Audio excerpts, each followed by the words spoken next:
Ndebele strongly condemns violence at Groenpunt Correctional Facility in Denisville, and SA Weather Service issues a heatwave warning for Gauteng. I'm Richard Brooks. Correctional Services Minister Ndebele has strongly condemned the violence at Groenpunt Correctional Facility in Denisville in the Northern Free State.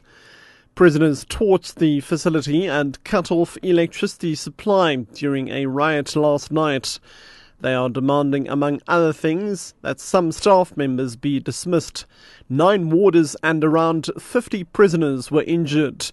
Ndebele says this is unacceptable. The department's Grace Molopedi. Inmates can decide where officials should be placed and which officials must be placed in whatever place.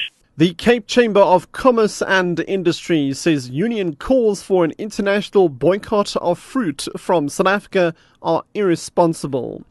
It says the calls are also likely to cause permanent damage to the agricultural sector in the Western Cape. The Chamber's Labour analyst Michael Bagraim says a boycott will create opportunities for South African competitors. He's been speaking ahead of tomorrow's farm workers' strike. The call for boycotting fruit and possibly even wine is devastating for us. Our government has done everything that it can to try and grow our export industry.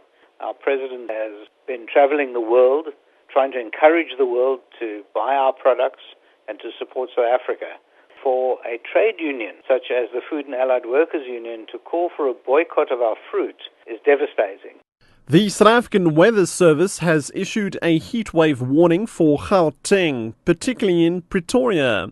Weather forecaster Christiana Tiale says the heatwave is expected to continue up until Thursday, with maximum temperatures of around 34 degrees Celsius for Pretoria and slightly less for Johannesburg.